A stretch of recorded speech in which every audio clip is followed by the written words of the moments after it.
Bahagian 1. Pertembungan Gergasi Laut K. D. Harimau Laut L1 U. S. Ses Sewolf. Dengan hanya sebuah kapal, apa yang boleh kau lakukan? Bersedialah untuk kejutan. Siren pertempuran bergema nyaring, mewarnai pusat kawalan tempur dengan cahaya merah pekat. Wira terulung Tentara Laut Amerika Syarikat, kru kapal selam nuklear USS Sewolf, menggigil ketakutan apabila diburu oleh musuh misteri yang tidak dapat dikesan. Mustahil, sonar tak dapat kesan apa-apa. Di mana musuh? Mereka mula panik. Tiba-tiba, satu bayangan hitam meluncur laju melepasi mereka. Ia adalah kapal selam terbaru Tentara Laut Diraja Malaysia, TLDM, KD Harimau Laut. Bagaimana mungkin sebuah kapal selam diesel elektrik yang dianggap biasa mampu menumpaskan raksasa nuklear yang kebal? Kuncinya terletak pada satu teknologi Malaysia yang suatu ketika dahulu dianggap mustahil oleh dunia. Pada saat logik sains diterbalikan, Anda akan menitiskan air mata melihat kehebatan terpendam Malaysia. Sebelum itu, sila tekan butang langganan saluran ini. Pangkalan Tentera Laut Pearl Harbor, Oahu, Hawaii. Di tengah-tengah lautan Pasifik, pangkalan tentera gergasi ini, walaupun di bawah langit biru yang cerah, diselubungi ketegangan yang memuncak. Di dalam sebuah bilik taklimat operasi yang dikawal rapi oleh sistem keselamatan tercanggih, para perwira tentara laut Pasifik Amerika Syarikat yang megah dengan kekuatan tentara laut terhebat di dunia, duduk berhadapan dengan pasukan elit TLDM yang diutuskan dari Malaysia, mengelilingi sebuah meja bulat gergasi. Udara di dalam bilik terasa berat dan melekit, walaupun pendingin hawa berfungsi dengan baik. Puncanya adalah aura menggerunkan yang terpancar daripada seorang lelaki yang duduk di kerusi utama, Kapten William Miller. Beliau adalah komander kapal selam penyerang berkuasa nuklear yang paling mahal dan paling berkuasa dalam armada Amerika. Dengan pandangan tajam bak helang yang memerhati mangsanya, Kapten Miller merenung komander dari Malaysia yang duduk di hadapannya, Komander Azman bin Rashid. Sambil melemparkan sebuah fail tebal ke atas meja, dia mula berbicara dengan tenang. Komander Azman, terus terang saya katakan, senario latihan kali ini terlalu sukar untuk pihak kamu. Malah, saya boleh katakan ia tidak adil. Skrin di belakangnya memaparkan perbandingan spesifikasi kedua-dua kapal selam.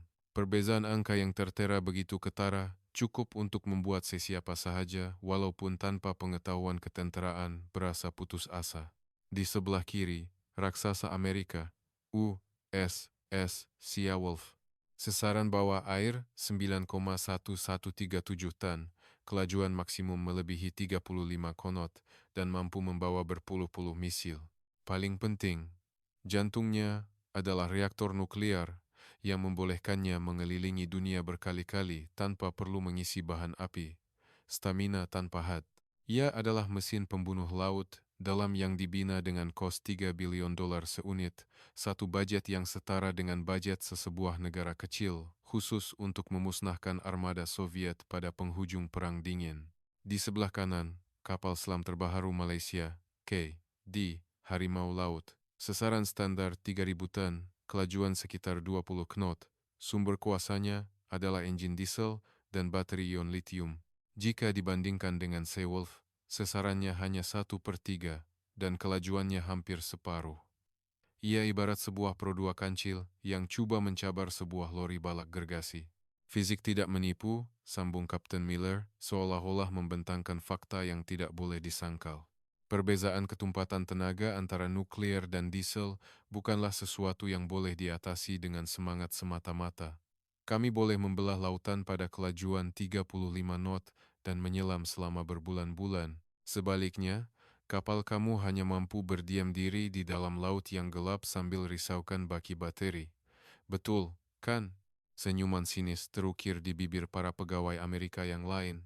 Ia bukan ejekan, tetapi lebih kepada rasa kasihan yang ditunjukkan oleh pihak yang jauh lebih kuat kepada yang lemah. Mereka tahu bahwa dalam peperangan modern, kelajuan dan kuasa adalah segalanya. Kapal selam yang bergerak menggunakan bateri, pada pandangan mereka, hanyalah senjata pertahanan pantai yang tidak seberapa. Di belakang Komander Azman, para pegawai TLDM menahan geram, menggenggam penumbuk di atas paha mereka. Maruah mereka tercalar apabila kapal selam terbaharu, kebanggaan negara dilayan seperti barangan usang. Namun, Komander Azman berbeza. Wajahnya tidak menunjukkan sebarang emosi. Dengan pandangan yang tenang dan dingin sedalam lautan, dia membalas renungan Kapten Miller. Kapten Miller, terima kasih atas keprihatinan Anda. Suara Komander Azman begitu tenang.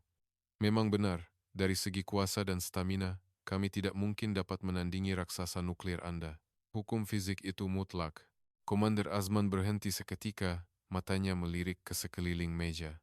Tetapi, medan pertempuran kita bukanlah litar lumba. Ia adalah laut dalam yang tidak ditembusi cahaya. Di sana, bukan yang terpantas akan menang, tetapi yang paling senyap akan menang. Yang paling senyap? Kapten Miller mendengus. Kesenyapan, ya? Saya pernah dengar reputasi kapal selam diesel Malaysia yang senyap. Tetapi Sea Wolf kami juga telah direka untuk mencapai tahap kesenyapan yang ekstrem.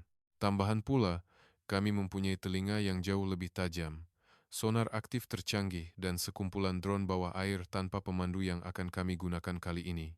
Sebaik sahaja kamu naik ke permukaan untuk bernafas, atau sebaik sahaja kipas kamu mengocak air sedikit pun, kami akan jumpa kamu, dan kami pasti akan menenggelamkan kamu.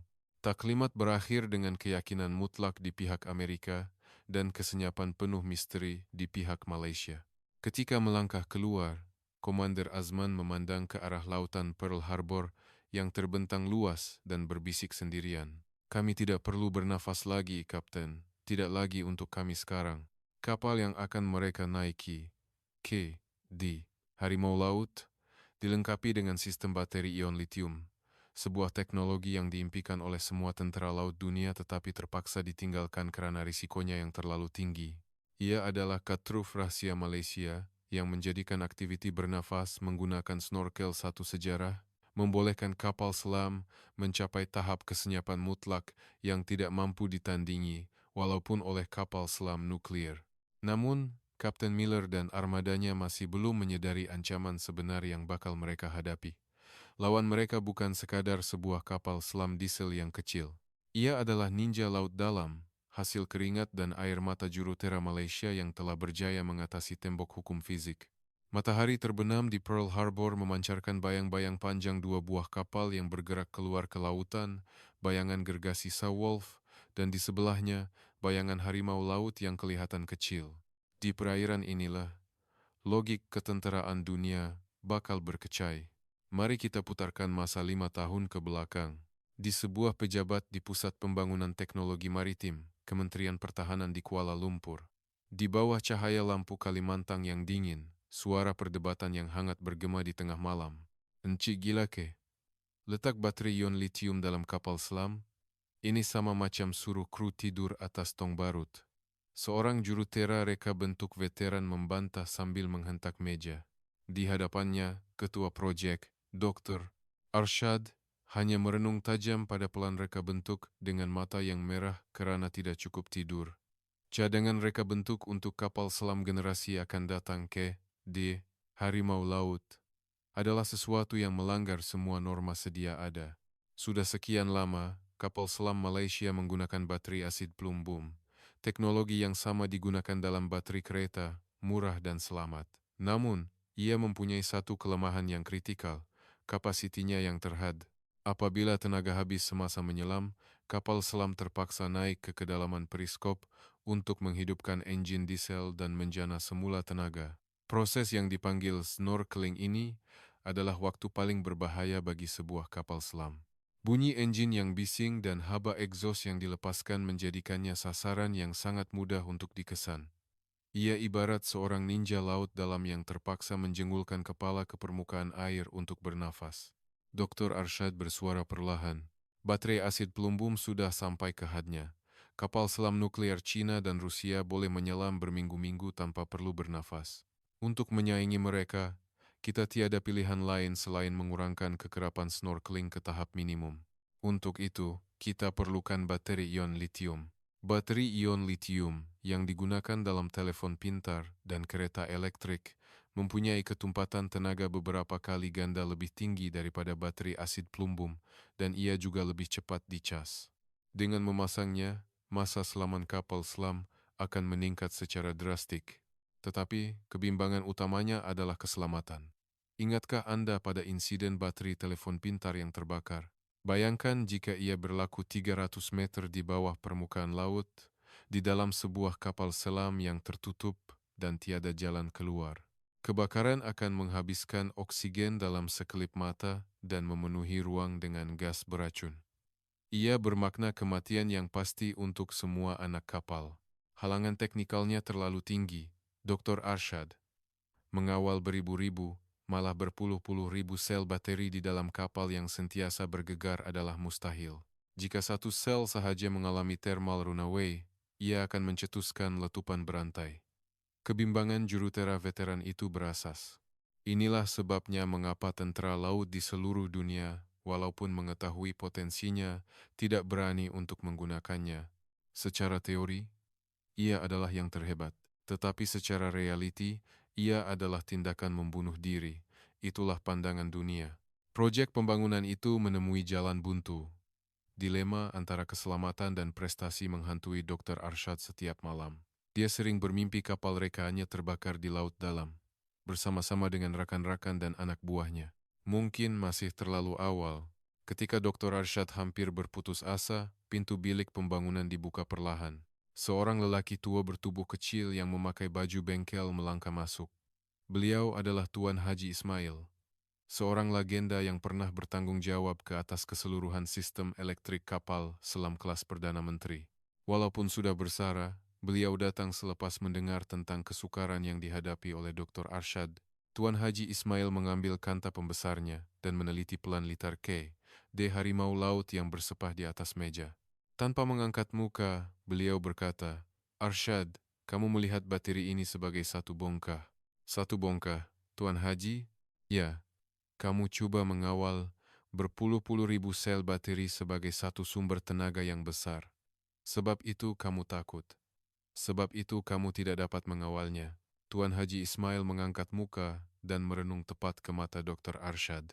Matanya memancarkan cahaya yang tenang tetapi tajam, cahaya yang hanya dimiliki oleh seorang tukang yang mahir. "Dengar sini, setiap sel bateri itu hidup, masing-masing ada personality dan ragamnya sendiri. Tiada satu pun yang sama. Apa kekuatan kita sebagai orang Malaysia, pengeluaran besar-besaran secara sambil lewa? Bukan. Kekuatan kita adalah ketekunan, perhatian kita kepada perincian sehingga ke tahap mikroskopik." Tuan Haji Ismail mengeluarkan sebatang pen merah dari poketnya dan mula melakar garisan-garisan pada pelan litar dengan pantas. "Pasang sensor pada setiap satu sel bateri. Voltan, arus, suhu, pantau semuanya dalam unit terkecil. Sebelum satu sel sempat menjerit kepanasan, sistem akan mengesannya dan mengasingkan sel itu sahaja. Lakukan ini untuk kesemua berpuluh ribu sel." "Berpuluh ribu? Kesemuanya?" Sistem akan jadi terlalu rumit, kos dan masa pembinaan akan melambung tinggi. Jerit beberapa jurutera muda, tetapi Tuan Haji Ismail menengking. "Sebab itulah kita kena buat. Kamu tahu kenapa Amerika atau China tidak buat begini? Sebab ia leceh, ia tidak efisien. Apabila kamu ada kuasa reaktor nuklir yang besar, kerja tangan yang renyah seperti ini tidak diperlukan. Tapi kita yang tiada sumber ini. Hanya ini jalan kita. Ambil masa, kerah keringat. Hanya dengan himpunan kerja-kerja leceh inilah, kita dapat merapatkan jurang kuasa fisikal." Kata-kata itu menyalakan semula api semangat di dalam jiwa para jurutera yang telah goyah.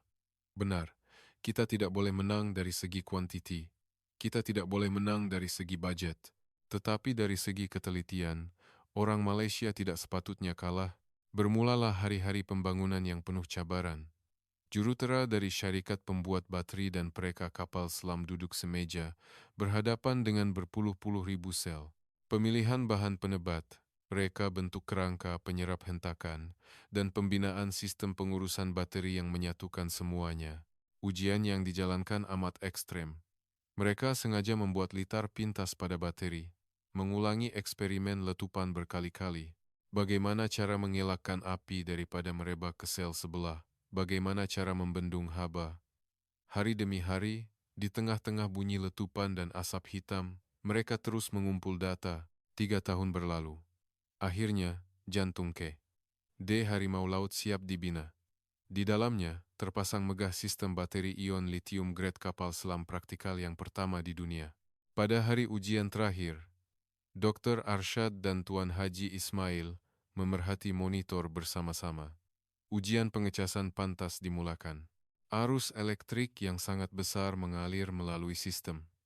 Graf suhu meningkat, tetapi jauh sebelum mencapai tahap bahaya, graf itu menjadi stabil. Berpuluh-puluh ribu sel itu bernafas dalam harmoni yang sempurna, seperti sebuah orkestra yang terlatih. Indah. Dr. Arsyad berbisik tanpa sadar. Ia bukan lagi sekadar himpunan komponen mekanikal. Ia adalah sebuah karya seni, hasil kristalisasi ketekunan para jurutera Malaysia. Pada hari penyerahan di Harimau Laut, Komander Azman, yang bakal menjadi kapten pertamanya, bertanya kepada Dr. Arsyad. Dr. Arsyad, adakah kapal ini senyap? Dr. Arsyad menjawab dengan bangga. Sangat senyap, Komander. Terlalu senyap sehingga kadangkala kita akan tertanya-tanya sama ada ia masih hidup atau tidak. Tetapi jangan risau, jantung kapal ini berdegup dengan semangat yang paling membara di dunia. Maka, lahirlah D. Harimau Laut, satu-satunya kapal selam di dunia yang dilengkapi dengan bateri ion litium, dengan masa selaman lebih 2 kali ganda berbanding kapal selam konvensional dan hampir tidak perlu menghidupkan enjin, ia memiliki kesenyapan yang hampir infinity. Berbeza dengan kapal selam nuklear yang sentiasa dibelenggu oleh bunyi bising reaktor dan pam penyejuk, harimau laut yang bergerak dengan elektrik mampu menjadi entiti yang senyap sepenuhnya. Ia adalah seorang pahlawan modern yang telah mengasah keris teknologinya sehingga tajam. Dan kini, di laut dalam berhampiran Hawaii, bilah keris yang telah diasah itu bakal dihunuskan ke leher gergasi terkuat di dunia. Bagian 2. Perburuan di kegelapan abadi. Laut dalam di Selat Kauai. Barat laut Kepulauan Hawaii. Dunia pada kedalaman 300 meter, di mana cahaya matahari tidak pernah sampai, diselubungi kegelapan abadi. Namun, kegelapan itu kini dipenuhi dengan jaringan bunyi yang tidak kelihatan. 6 buah kendaraan bawah air tanpa pemandu, UUV, jenis Orca, yang dilancarkan dari kapal selam penyerang nuklear USS Seawolf, berenang bebas merentasi kawasan itu, seperti sekumpulan jirung yang kelaparan. Orca adalah drone gergasi sepanjang 25 meter yang dilengkapi dengan kecerdasan buatan AI, autonomi. Sambil melukis trajektori rawak, ia memancarkan bunyi sonar aktif yang tajam, ping, ping, setiap beberapa saat. Gelombang bunyi itu melantun pada dasar laut dan batu batan, mencipta gema yang kompleks. Di tengah-tengah badai bunyi inilah, sebuah objek asing sepatutnya bersembunyi. Kapal selam Malaysia, D. Harimau Laut, di Pusat Kawalan Tempur USS Seawolf yang diterangi cahaya merah malap, suasana tegang seperti di medan perang sebenar. Laporan sonar, masih belum jumpa? Suara Kapten William Miller bergema. Sudah 6 jam latihan bermula. Secara logiknya, D. Harimau Laut, sebagai sebuah kapal selam diesel, sepatutnya bergerak perlahan untuk menjimatkan bateri atau naik ke kedalaman cetek untuk mengambil oksigen. Tetapi lautan tetap membisu. Tiada sebarang kesan, Kapten. Orca 3 dan 4 telah selesai mengimbas sektor B, tiada apa-apa. Macam hantu, laporan dari kru membuatkan Kapten Miller tidak dapat menyembunyikan rasa jengkelnya. Mustahil. Mana mungkin ia hilang? Mereka ada kuasa sihir ke? Atau mungkin mereka tidak pernah berada di kawasan ini dari awal lagi, timbalannya mencela. Mungkin juga mereka mendarat di dasar laut dan menyamar sebagai batu. Walaupun begitu, dengan gelombang bunyi sebanyak ini, logam pada badan kapal sepatutnya memantulkan bunyi. Kata-kata Komander Azman semasa taklimat kembali terngiang-ngiang di telinga Kapten Miller. Kami tidak perlu bernafas lagi. Tingkatkan kepekaan sonar pasif ke tahap maksimum. Mereka sedang bergerak, lebih dalam dan lebih senyap daripada yang kita bayangkan. Sementara itu, 15 km ke barat daya dari Seawolf, pada kedalaman 450 meter, disitulah D. Harimau Laut berada. Bahagian dalam kapal senyap sunyi seperti dunia orang mati. Sistem pendingin hawa pun dimatikan. Kipas penyejuk peralatan elektronik diletakkan pada kelajuan paling minimum. Apa yang kedengaran hanyalah bunyi statik, samar-samar dari fon kepala operator sonar dan bunyi arus laut yang menggeser badan kapal. Semua kru memakai kasut berlapik getah. Komunikasi dilakukan sepenuhnya melalui isyarat tangan atau tulisan. Jika sebatang pen terjatuh, bunyi logamnya boleh didengari dari jarak beberapa kilometer dan boleh membawa maut. Ketegangan berada di tahap kemuncak. Di pusat kawalan tempur harimau laut, Komander Azman berdiri sambil memeluk tubuh dengan mata terpejam. Di dalam mindanya, peta 3 dimensi kawasan sekeliling telah terlukis dengan sempurna. Jaringan drone musuh telah mengepung mereka. Tetapi jangan terburu-buru. Sasaran Komander Azman adalah untuk mengeksploitasi lapisan thermocline. Di dalam lautan, terdapat lapisan di mana suhu air berubah secara drastik. Gelombang bunyi mempunyai sifat membias dan memantul apabila melalui sempadan air yang berbeza suhu. Komander Azman telah menyelinapkan kapalnya di bawah dinding bunyi ini, menyebabkan sonar aktif musuh yang datang dari atas dipantulkan semula seperti cermin. Namun, strategi ini mempunyai risiko yang boleh membawa maut. Pada kedalaman 450 meter, tekanan air yang menekan badan kapal adalah sangat dahsyat. Badan kapal harimau laut yang diperbuat daripada keluli tegangan tinggi berkeriut menahan tekanan. Jika mereka dikesan sekarang dan terpaksa menyelam dengan lebih dalam, mereka akan hancur serta-merta. Tambahan pula, dengan pendingin hawa dimatikan, suhu di dalam kapal telah melebihi 30 derajat Celcius, dan kepekatan karbon dioksida meningkat perlahan-lahan. Kepekatan oksigen yang menurun mula menumpulkan fikiran. Ini adalah satu ujian kesabaran. Tiba-tiba, operator sonar mengangkat tangan kanannya. Seluruh kru berdebar, kanan 0,3,0, jarak 2000. UV musuh mendekat laju.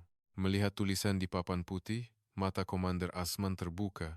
AI musuh telah belajar. Ia telah mempertimbangkan kemungkinan mereka bersembunyi di bawah lapisan terma, dan salah sebuah drone kini menyelam ke arah mereka. Ping! Bunyi denyutan yang kuat menghentam mereka dari jarak dekat. Rasanya seperti dinding luar kapal dipukul dengan tukul besi. Semua orang di pusat kawalan fikir riwayat mereka sudah tamat. Jika mereka bergerak sekarang, Gema akan dikesan. Tetapi, Komander Azman tidak berganjak. Dia meletakkan jari telunjuk ke bibirnya, memberi isyarat mata supaya jangan bergerak. Ping! Bunyi kedua. Begitu dekat sehingga terasa seperti degupan jantung kru boleh didengari. Operator sonar menulis memo dengan tangan yang terketar-ketar. UV musuh berpatah balik. Menjauh. Fuh. Udara di dalam kapal terasa lega seketika. Tetapi pada saat itu, Komander Azman memberi arahan dengan pandangan yang tajam, bukan isyarat. Dengan suara yang perlahan tetapi jelas, dia berkata, "Bilik engine, hidupkan motor." Ikut betul-betul di belakang drone musuh itu. Timbalannya terkejut, bukan melarikan diri, tetapi menggunakan drone musuh sebagai perisai. Musuh tidak dapat mendengar dengan jelas di belakang bunyi yang dihasilkannya sendiri. Kita akan menyelinap di sebalik bunyi kipasnya untuk melepasi kepungan. Arus elektrik yang besar mengalir dari baterai ion litium ke motor. Tetapi permulaannya begitu lancar seperti sutera. Jika ini kapal selam diesel konvensional, gegaran pasti akan terhasil. Tetapi harimau laut memecut tanpa sebarang bunyi, meluncur seperti di atas ais. Ia mengekori betul-betul di belakang drone Orca, hanya beberapa ratus meter jaraknya. Pemandangan itu ibarat seorang ninja yang bergerak di dalam bayang-bayang seekor binatang buas. Beberapa menit kemudian, selepas berjaya melepasi kepungan, Komander Azman menghela nafas lega. Tetapi ini belum berakhir. Syarat kemenangan latihan ini adalah dengan membuat serangan yang sah ke atas induk mereka, U.S.S. Seawolf. Sasaran, Seawolf. Jarak, 10.000. Mereka pasti sedang cemas sekarang. Tekaan Komander Azman tepat. Pusat kawalan tempur U.S.S. Seawolf berada dalam keadaan huru-hara. Tiada kesan. Mustahil. Kita sudah imbas seluruh kawasan. Ego Kapten Miller hancur berkecai. Dia yang sepatutnya memiliki pedang dan perisai terkuat, kini dipermainkan oleh sebuah kapal selam diesel 3.000 tan. Kapten, Hanya ada satu kemungkinan, kata pegawai taktikalnya sambil mengesat peluh. Mereka tahu selok-belok kelemahan sensor kita. Atau mereka sudah berada di dalam lingkungan kita. Kapten Miller tersentak. Belok kiri habis. Pecutan penuh. Periksa bahagian belakang. Bersihkan baffles. Setiap kapal selam mempunyai titik buta yang dipanggil baffles. Kawasan di belakang kapal, di mana bunyi kipasnya sendiri menghalang keupayaan untuk mendengar. Seawolf mula melakukan pusingan ses yang drastik dan ganas untuk memeriksa jika ada musuh di belakangnya. Tindakan ganas itu akhirnya membawa pada. Apabila Seawolf membelok dengan tajam, kipasnya mengocak air dengan kuat, menghasilkan bunyi peronggaan cavitation noise. Di dalam lautan yang senyap, bunyi yang kuat itu umpama cahaya rumah api, dengan jelas memberitahu lokasinya kepada sonar harimau laut. Dapat dengar, arah 1,8,0, Seawolf mendedahkan dirinya. Komander Azman tersenyum sinis. Kamu sudah hilang sabar ya, Kapten Miller. Biar kami tamatkannya. KD Harimau. Laut beralih ke kelajuan tempur maksimum. Kehebatan bateri ion litium bukan sahaja pada ketahanannya, tetapi juga pada keupayaannya untuk melepaskan tenaga yang besar dalam sekelip mata. Ikan paus yang tenang berubah menjadi jerung pembunuh dalam sekelip mata. Tanpa sebarang bunyi, ia memecut laju menuju ke sisi Seawolf yang sedang berpusing dalam keadaan keliru. Jarak 5.000, 4.000, 3.000. Mereka sudah lama berada dalam jarak tembakan torpedo. Tetapi Komander Azman tidak menembak. Lebih dekat lagi, sehingga mereka tiada alasan. Jarak 1.000. Operator sonar Seawolf akhirnya mengesan kelainan. Kapten, objek mendekat dengan laju dari arah kiri. Sangat laju. Apa itu? Torpedo? Bukan. Bunyi kipasnya berbeza. Ini sebuah kapal. KD Harimau Laut. Mustahil. Sejak bila ia berada di situ? Jerit Kapten Miller. Belok kanan habis. Elak segera. Seawolf yang gergasi coba mengelak, tetapi sudah terlambat. Komander Azman dengan tenang dan dingin memberi arahan terakhir. Tiup 1, 2, siap sedia. Tembak. Apa yang dilancarkan dari haluan harimau laut bukanlah torpedo sebenar. Ia adalah peluru akustik khas yang ditembak menggunakan udara termampat yang menghasilkan gelembung udara bertekanan tinggi dan isyarat bunyi. Bagi sonar Seawolf, ia kedengaran seperti beberapa torpedo meletup dari jarak yang sangat dekat. Bunyi letupan yang memekakkan telinga bergema di dalam Seawolf. Semua kru menundukkan kepala, bersedia untuk hentaman, tetapi tiada letupan berlaku. Sebaliknya, apa yang mereka dengar adalah suara operator sonar yang penuh keputusasaan. Berbilang tembakan dikesan. Kita telah ditenggelamkan. Di dalam pusat kawalan tempur Seawolf yang senyap, hanya lampu amaran merah yang terus berputar hampa. Kapten Miller meletakkan kedua-dua tangannya di atas konsol, bahunya terkulai. Saya kalah. Kalah teruk. Di dalam kegelapan 300 meter di bawah permukaan laut, pemenang telah ditentukan. Kapal selam nuklir bernilai $3 bilion telah ditumpaskan tanpa dapat berbuat apa-apa oleh sebuah kapal selam diesel yang kosnya hanya 1/10 daripadanya. Apa yang menentukan kemenangan bukanlah jumlah misil atau kuasa reaktor. Ia adalah teknologi hasil kerja tangan anak Malaysia yang telah menyempurnakan kesenyapan dan ketabahan manusia yang mempercayainya dan bertahan di dalam kegelapan laut dalam. Bahagian 3, Epilog, seorang pahlawan senyap. Buzzer yang menandakan berakhirnya latihan bergema di dasar laut. Latihan tamat, seolah-olah benang ketegangan yang tegang terputus, suasana lega menyelubungi pusat kawalan tempur KD Harimau Laut. Para kru yang telah menyelesaikan misi dengan tumpuan yang ekstrem saling mengangguk dan menunjukkan isyarat thumbs up. Tiada sorakan gemuruh, tetapi mata mereka bersinar dengan rasa pencapaian. Komander Azman menarik nafas dalam-dalam dan menghidupkan Swiss intercom. Semua kru, syabas. Kerja yang sempurna. Kemenangan ini milik kita. Kata-kata ringkas itu sudah memadai. Apa yang menyelubungi mereka adalah keyakinan yang tidak berbelah bahagi kerana telah mengalahkan lawan terkuat di dunia dengan teknologi dan semangat Malaysia. Beberapa puluh menit kemudian, di permukaan laut yang dihiasi senja Hawaii yang indah, dua buah bongkah keluli gergasi muncul. USS Saarwolf yang megah membelah ombak, dan di sebelahnya, harimau laut yang muncul dengan lancar dan senyap. Pemandangan kedua-dua kapal yang berhadapan di permukaan laut itu ibarat dua orang pahlawan pedang selepas pertarungan. Komander Azman, yang berdiri di anjungan harimau laut, menerima panggilan radio. Pemanggilnya adalah Kapten Miller, lawan yang baru sahaja ditewaskannya. Komander Azman dapat dengar, suaranya tidak lagi mengandungi keangkuhan seperti sebelum latihan. Apa yang ada hanyalah rasa hormat sebagai seorang pahlawan dan kekaguman yang tidak dapat disembunyikan. Saya dengar, Kapten Miller. Sejujurnya, saya telah memandang rendah pada kamu. Saya pikir kapal selam diesel adalah barang peninggalan sejarah. Tetapi kamu telah membuktikan bahwa dengan teknologi terkini dan keazaman manusia yang menggunakannya, perbezaan saiz dan kuasa tidak bermakna apa-apa. Adakah kapal kamu bergerak menggunakan sihir? Komander Azman tersenyum. Bukan sihir, Kapten. Ini adalah kristalisasi teknologi yang dibina oleh para tukang dan jurutera di Malaysia yang mencurahkan jiwa mereka ke dalam setiap komponen.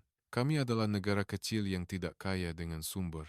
Sebab itu, kami tiada pilihan selain menggunakan akal, mencipta inovasi, dan menyempurnakan satu bidang. Harimau laut ini adalah cerminan cara hidup kami. Kapten Miller terdiam, seolah-olah mencerna kata-kata itu. Kemudian, dia menyambung dengan suara yang perlahan tetapi tegas. Kamu telah mengingatkan kami akan pelajaran yang paling penting. Kehebatan sesebuah senjata tidak ditentukan oleh angka di atas kertas spesifikasi. Ia ditentukan oleh jiwa mereka yang membina dan menggunakannya. Hebat, kamu adalah pahlawan senyap. Nama ini akan terus disebut-sebut dalam Tentara Laut Amerika Syarikat. Dalam sesi taklimat bersama pasca latihan, para jurutera teknikal Tentara Laut A.S. tergamam melihat data K.D. Harimau Laut. Kecekapan Yahcas Batri ini luar biasa. Kawalan haba yang sempurna. Bagaimana mereka menguruskan berpuluh-puluh ribu sel bateri ini? Apa yang mengejutkan mereka adalah hakikat bahwa jurutera Malaysia telah berjaya mempraktikkan satu kaedah yang dianggap tidak efisien dan ditinggalkan oleh dunia dengan tahap ketelitian yang luar biasa. Amerika tidak boleh menirunya, kata salah seorang pegawai A.S. sambil menggelengkan kepala. Itulah saat di mana hasil kerja tangan Malaysia membuatkan kuasa tentara terhebat dunia tunduk hormat. Pada malam selepas semua jadwal latihan selesai, Komander Azman membuat panggilan antarabangsa. Penerimanya adalah Dr. Arsyad dan tukang yang degil itu, Tuan Haji Ismail, di Malaysia. Dr. Arsyad, Tuan Haji, boleh dengar? Ya, kami dengar. Bagaimana? Suara Dr. Arsyad kedengaran sedikit bergetar. Kita menang. Berkat bateri yang tuan-tuan bina dengan mempertaruhkan nyawa, kita berjaya menyenyapkan raksasa terkuat di dunia. Kapten Miller kata, ia seperti sihir. Dari hujung talian, kedengaran bunyi Dr. Arsyad menahan sebak. Kemudian, suara serak Tuan Haji Ismail menyusul. Bukan sihir, itu himpunan darah dan keringat kita. Tapi, jadi kamu menang. Ya, baguslah. Syukurlah. Komander Azman tahu. Di seberang sana, tukang tua itu sedang menangis teresak-esak. Malaysia, negara yang tidak kaya dengan sumber. Walaupun pernah digelar harimau Asia dari segi teknologi, namanya kini dikatakan semakin pudar. Tetapi di peringkat akar umbi, masih ada insan-insan yang mempunyai semangat dan jiwa yang membara seperti ini. Bilah keris yang terus mereka asah tanpa jemu, sehingga kini masih bersinar sebagai yang paling tajam dan indah di dunia. Setelah menamatkan panggilan, Komander Azman memandang bulan purnama yang bersinar di langit malam. Malaysia masih boleh bersaing. Di dalam dadanya, timbul rasa bangga yang tidak pernah dirasai sebelum ini. Harimau laut yang berlabuh di sebelah USS Saarwolf yang gergasi, badannya tidaklah besar, tetapi penampilannya yang tenang dan megah kelihatan lebih besar dan lebih membanggakan daripada mana-mana kapal perang di dunia. Sang penjaga kesenyapan ini akan terus melindungi keamanan lautan Malaysia dan juga dunia tanpa disedari oleh sesiapa. Nota, Kisah ini adalah karya fiksian yang diadaptasi sepenuhnya. Watak, nama kapal, dan acara adalah rekaan semata-mata untuk tujuan penceritaan dan tidak mewakili mana-mana individu, aset, atau peristiwa sebenar TLDM atau mana-mana tentara laut lain.